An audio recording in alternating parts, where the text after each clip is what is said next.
Cross-cultural psychology is about mapping out behavior differences between populations in the world. Cross-cultural psychologists mapping out these behavior differences, at a certain moment they took the wrong turn.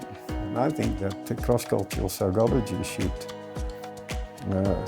try to sort of promote the identity of people as villagers of that global village.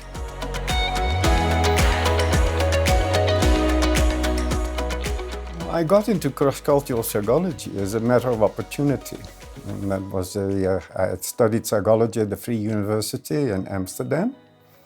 And through my professor, with whom I was an assistant, I was asked to apply for a scholarship in South Africa at the National Institute for Personnel Research, the CSIR Institute.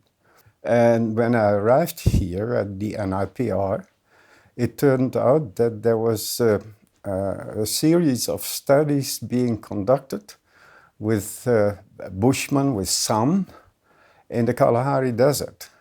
And from time to time there was an expedition, and I got the opportunity to come along. These trips were done under the leadership of Dr. Helmut Reuning, and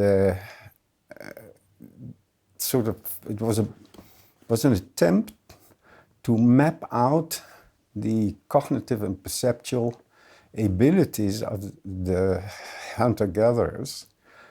It was clear at that time already that their way of existence as hunter-gatherers was severely under pressure. And the question was, what can these people do? What are their abilities, capabilities, etc.? After the Bushmen and other projects I did in South Africa, my family and I, South Africa at the time of apartheid was not a good place to bring up your children. And I was lucky I still could get a job in a rather saturated labor market at Tilburg University.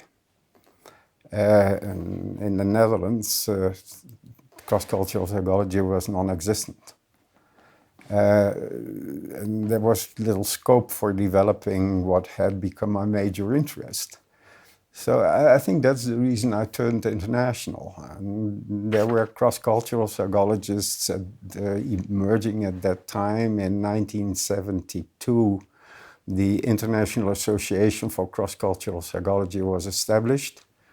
And that sort of became my scientific home, in a sense. At Tilburg University, there was no cross-cultural psychology. The fields were divided among the professors, the full professors who were there. So I had to sort of fly out a bit to sort of pursue my interests.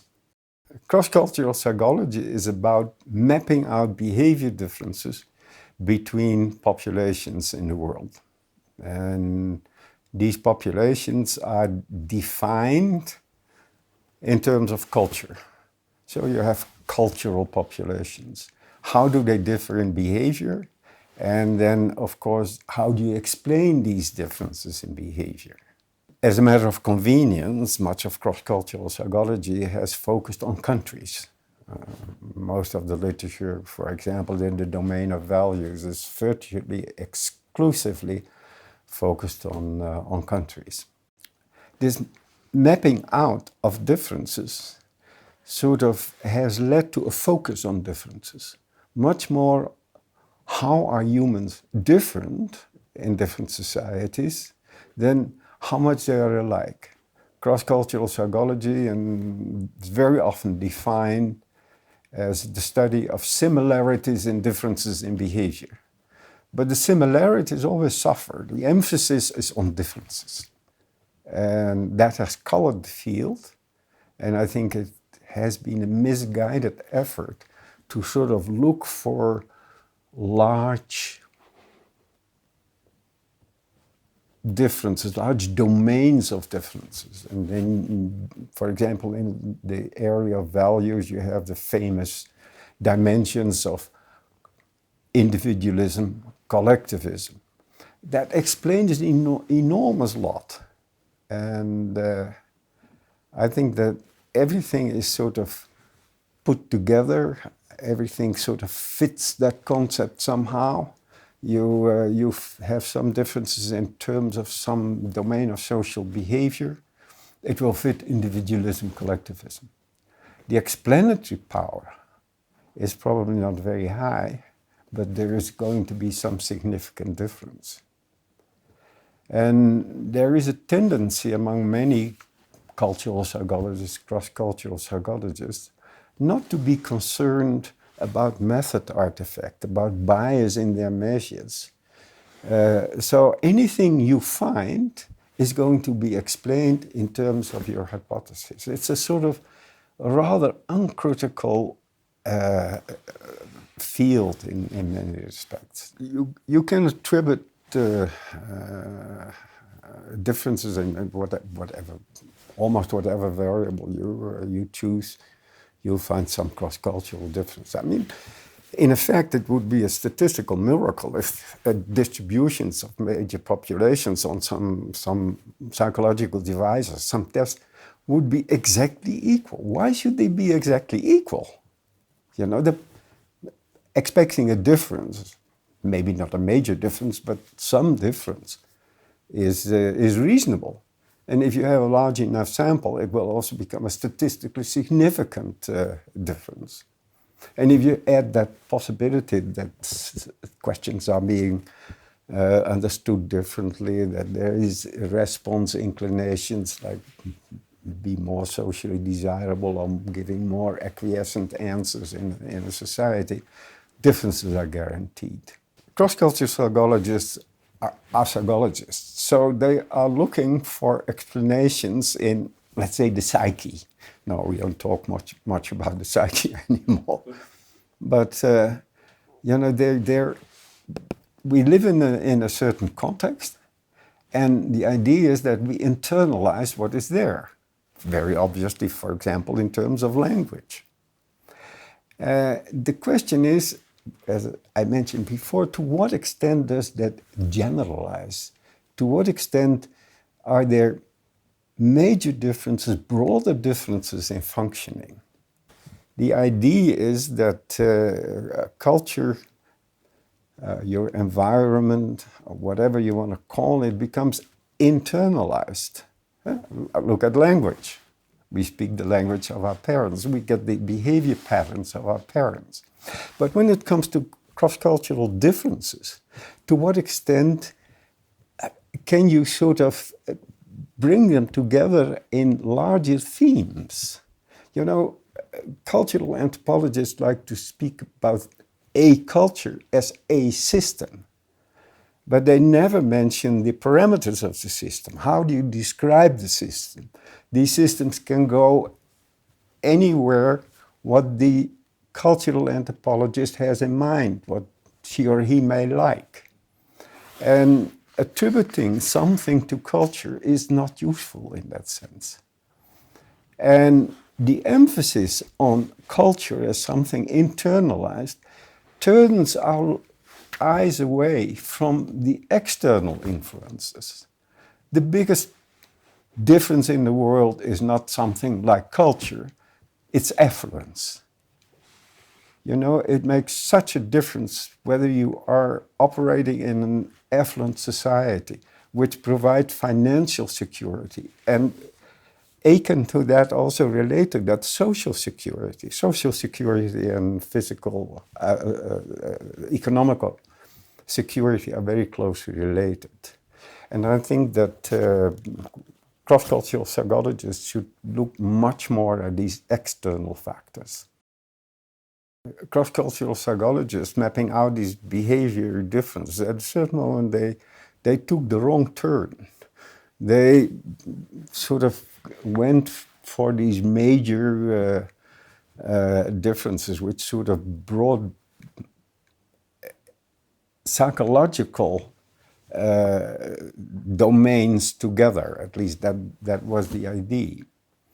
And if you look at Amartya Sen, he was never much concerned about the psychology of people. It was their circumstances, enabling them, making them capable. And I think that is what cross-cultural psychologists should also pay much more attention to. The term culture, as it is used, comes from cultural anthropology. And the early cultural anthropologists went to study their population on an island in the Pacific or something like that. They went there, they lived with the people, they held interviews extensively with people. They sort of engrossed themselves completely in the life of those people. And then tried to come up with the explanations of what was characteristic in terms of major concepts, dimensions, etc. And cross-cultural psychology has taken that tradition and elaborated on it. And I think that we have not been very successful there. That is why I'm arguing each time for smaller units of behavior, etc. And in the meantime, of course, we have had a major development in terms of biology, behavioral biology. You know, looking at ecological factors, all the work of Tinbergen and successors. And I think that is where cross-cultural psychology should take its lead. It is difficult, I think, to turn cross-cultural psychology away from differences. That's one point. I mean, we have to find a better balance between the similarities and the differences. And I think we sort of have to be much more aware of these external factors, the things like poverty. And maybe we sort of have to sort of replace culture somewhat by the notion of identity. There's various cross-cultural psychologists who really go in the direction of identity, what group you identify with, etc. That makes it more flexible. And, you know, given our time and age, how we are looking at the world today and how every person almost is a neighbor of anyone else in the world. I mean, we can be in South Africa today, and in 2 days' time we can be in Europe, or even in 1 day. And this has perhaps been best expressed in a notion of the global village. And I think that the cross-cultural psychology should try to sort of promote the identity of people as villagers of that global village. I think that would be wonderful.